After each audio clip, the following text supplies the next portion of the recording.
जाविये के दो बाजू होते हैं। एक बाजू इब्तदाई बाजू कहलाता है और दूसरा बाजू आपका इख्तितामी बाजू कहलाता है।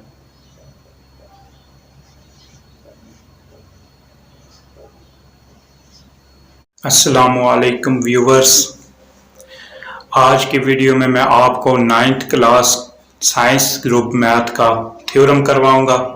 यह थ्योरम आपके स्मार्ट सिलेबस में शामिल है। तो सबसे पहले आप इसकी स्टेटमेंट देख लें कि इसका दावा आम क्या है। पेपर में क्वेश्चन इस तरह से आता है कि साबित करें कि किसी जाविये के नासिफ पर हर एक नुक्ता उसके बाजुओं से मसावी उल फासला होता है। तो आपने साबित करें कि स्टेटमेंट हटा के ये सारी स्टेटमेंट लिख देनी है कि किसी जाविये के नासिफ पर हर एक नुक्ता उसके बाजुओं से मसावी उल फासला होता है। तो ये जब आप चीज लिख देंगे तो ये क्वेश्चन से हट के स्टेटमेंट में चेंज हो जाएगी। दावा आम कि हर बंदा ये चीज कहता है कि ट्रू है, उसको आप दावा आम बोलते हो। तो ये दावा आम इस थ्योरम का आपके सामने लिखा हुआ है कि किसी जाविये के नासिफ पर हर एक नुक्ता उसके बाजुओं से मसावी उल फासला होता है। अभी मैं आपको इसकी थोड़ी सी एक्सप्लेनेशन करता हूँ। बाकायदा इसके सॉल्व करने से पहले मैं आपको बताता हूँ कि जाविया कैसे बनता है, जाविये के कितने बाजू होते हैं, जाविये का नासिफ क्या होता है। ये चीज़ें मैं सारी आपको बताता हूँ, फिर हम उसको फॉलो करते हुए बाकी आपका थ्योरम प्रूव करेंगे। तो चलिए स्टूडेंट्स,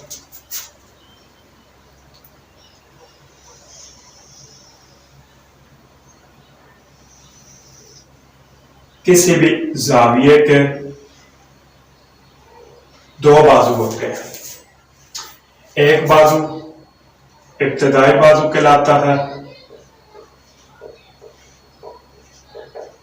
और दूसरा बाजू आपका इख्तितामी बाजू कहलाता है।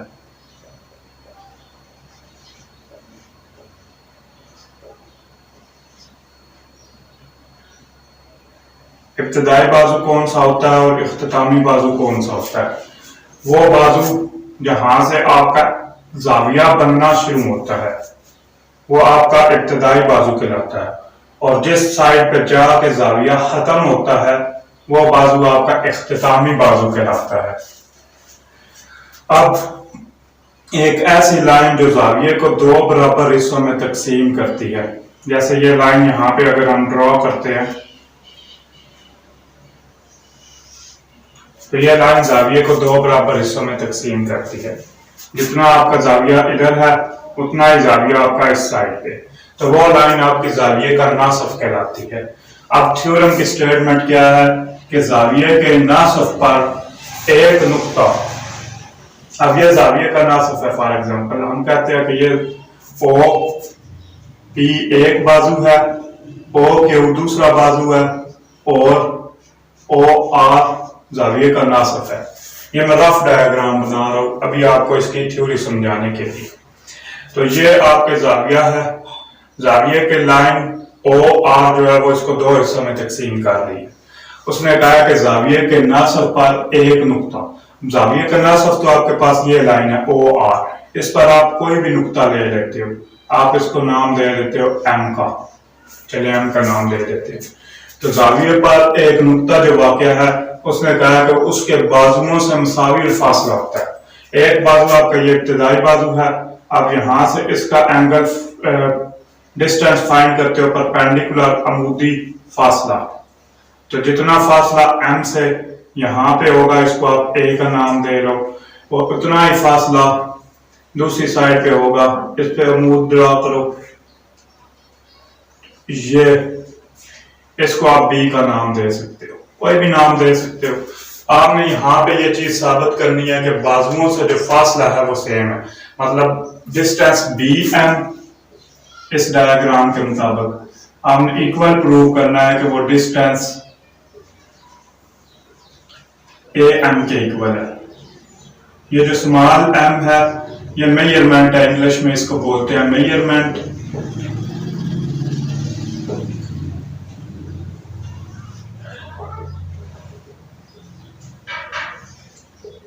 उर्दू में इसको पैमाइश बोलते हैं। और ये जो आपके पास लाइन सेगमेंट बना हुआ है ये कितना खत है उर्दू में, और इंग्लिश में इसको लाइन सेगमेंट बोलते हैं। अब किसी भी थ्योरम के चार होते हैं, एक तो आपने सॉल्व कर दिया, दूसरा इसका होगा कि हमें इस थ्योरम के अंदर मालूम क्या है, हमें इस थ्योरम के अंदर साबित क्या करना है, उसको मतलूब बोलते हैं। वो तीसरा हिस्सा होता है। चौथा हिस्सा कि अगर आपने मतलूब को साबित करने के लिए कुछ काम अपनी तरफ से किया है, जैसे यहाँ मैंने लाइनें लगाई डॉटेड लाइंस, उसको हम अमल करते हैं, जो कि थ्योरम को साबित करने के लिए आपको अपनी तरफ से करना पड़ता है। और पांचवें नंबर पे आपको सबूत देने पड़ते हैं कि आपने जो बात कही है वो कैसे ठीक है। सबसे मेन होते हैं, एक होता है बयानात और दूसरा होता है दलाइल। तो ये चीजें आपने प्रूव करनी होती है किसी भी थ्योरम के अंदर। ये मेन हिस्से होते हैं 5। तो ये मैंने आपको रफ बैकग्राउंड समझा दिया है कि तो चलिए स्टूडेंट्स बाकायदा थ्योरम का आगाज करते हैं। मैंने ये डायग्राम आपकी बुक के मुताबिक बनाई है और सेम उसी तरह से आपकी लेबलिंग की है ताकि आपको थ्योरम समझने में आसानी हो सके। अब जैसा कि आपको मैंने बताया था कि ये दावा आम या स्टेटमेंट ऑफ थ्योरम आपकी वैसे ही दी हुई होती है। तो एक थ्योरम को 5 चीजों से प्रूव किया जाता है। दावा आम, जो कि आपका वैसे यहाँ पे दिया हुआ है। दूसरी आपके पास चीज होती है कि आपने इस दावे आम में से देखना है कि हमें मालूम क्या है, क्या चीज उसने हमें बताई हुई है, ये चीज आपने इसमें से ढूंढनी है। आमतौर पर जो थ्योरम की स्टेटमेंट होती है दावा आम, उसमें किसी जाविये के नस्ब पर हर एक नुक्ता यहाँ तक ये आपके पास मालूम है। आगे ये चीज आपने साबित करनी है कि उसके बाजुओं से मुसावी फासला होता है। अब जाविये का नासब, जाविया क्या है, ओ पे बन रहा है और इख्तितामी बाजू ए है और जाविया यहां से स्टार्ट हो रहा है, बी ओ ए। तो मालूम क्या है, मालूम हमें ये है कि एंगल बी ओ ए के नासफ कौन सा है, ओ एम के नासफ ओ एम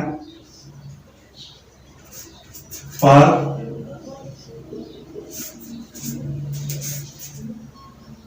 ओ एम पर एक नुक्ता पी वाक़या है।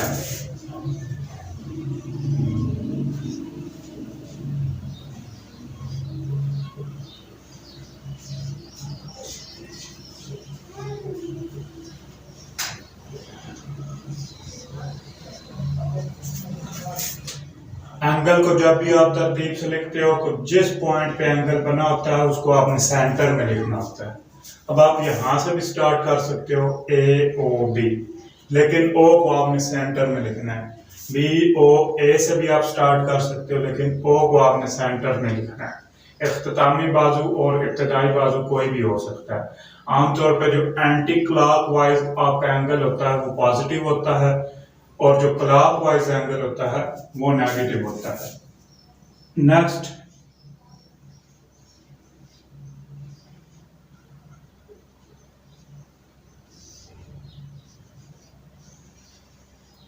मतलब आपने इसमें साबित क्या करना है। उसने कहा कि जो नुक्ता है वो उसके बाजुओं से मुसावी फासला होता है। अब जाविये के बाजू कौन से हैं, एक बाजू है ओ बी और एक बाजू है ओ ए। अब इन पे हमने पॉइंट्स लिए हुए हैं क्यू एंड आर। आपने ये चीज साबित करनी है कि से जितना फासला आर का है उतना ही पी से फासला क्यू का है। ये चीज आपने साबित करनी है इस थ्योरम में। अब थ्योरम को सही साबित करने के लिए आपको जो अपने पास से काम करना पड़ता है वो आपका अमल कहलाता है। अब यहाँ पे अमल को जो है डॉटेड लाइन से जाहिर किया गया है। अमल क्या है कि आपने ओ ए से पी पे एक अमूद गिराया जिसका नाम है पी आर। इसी तरह से P से OB पर अमूद गिराया जिसका नाम है PQ। तो अब आप यहां पे लिख सकते हो कि P से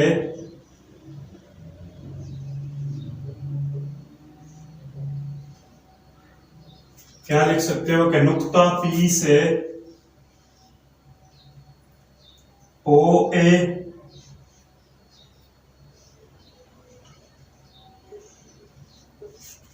और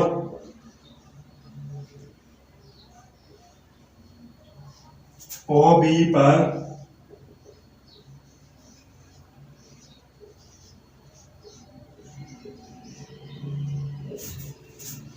अमूद गिराए। यानी आप इस तरह भी लिख सकते हो कि PQ जो है वो अमूद है OB पर और जो PR है वो अमूद है OA पर। लास्ट आपका जो हिस्सा होता है उसमें आपने सबूत देना होता है। सबूत देने के लिए आपको बयानात और दलाइल की जरूरत पड़ती है कि आप बयान देते हो कोई एक, फिर आपने उसको साबित करना है कि वो आपने जो बयान दिया है वो क्यों सही है। अब यहाँ पे देखो कि आपके पास दो ट्रायंगल्स बन रही हैं। एक ट्रायंगल है OQP और एक ट्रायंगल है OPR। अब आप इन दोनों ट्रायंगल्स को रिलेट करोगे। ट्रायंगल OQP रिलेटेड विद मुताबिकत इसको बोलते हैं ट्रायंगल OPR में आपने इन दो मुसलसलों की मुताबिकत की है। पहला बयान आप देते हो कि एंगल QOP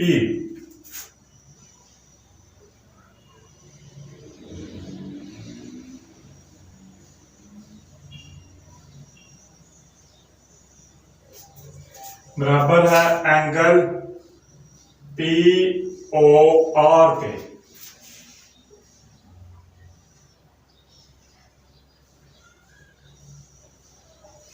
क्यों बराबर है? क्योंकि ये चीज आपको मालूम है कि ये जाविये का नासफ है। नासफ है तो इसका मतलब है आधा जाविया एक मुसल्लस में आ गया, आधा जाविया दूसरी मुसल्लस में चला गया। तो ये हमें दिया हुआ था, मालूम था। दूसरी स्टेटमेंट आप लिखते हो यहां OP इक्वल है साइड OP के। ये क्यों इक्वल है? क्योंकि OP आपका मुसल्लस या ट्रायंगल OPQ में भी है और OP आपका ट्रायंगल OPR में भी है। दोनों ट्रायंगल्स में मौजूद है, इसलिए वो बराबर होगा, एक जैसा होगा। तो इसकी रीजन आप लिखते हो कि ये मुश्तरक है।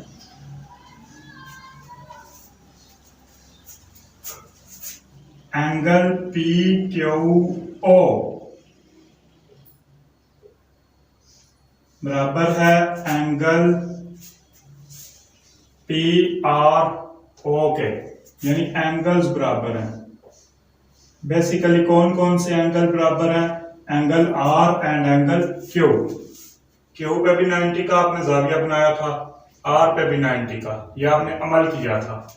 इसकी रीजन क्या है कि ये आपने अपने पास से अमल किया है। Q भी 90 का है, R भी 90 का है, वही चीज मैंने यहाँ पे लिखी है। तो अब इससे यह चीज साबित हो गई है कि मुसल्लस जो है POQP वो इक्वल है, इक्विवेलेंट है मुसल्लस OPR के। ये क्यों इक्वल है? क्यों इक्वल है? क्योंकि में दो जाविये और एक जिला बराबर है, तो इसलिए वो मुसलसल बराबर होंगे। अब जबकि दो मुसलसल आपस में बराबर साबित हो गई हैं तो उनकी जो साइड रह जाएगी वो भी इक्वल होगी। हमारे पास साइड रह गई मुसल्लस की पी आर,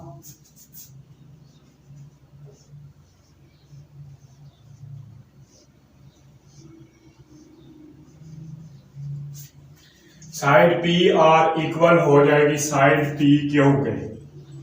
क्यों इक्वल है? क्योंकि यह बराबर मुसलसलों के इजला है। मुतमासल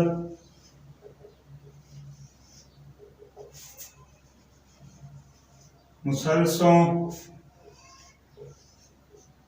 के मुतनाजरा इजला।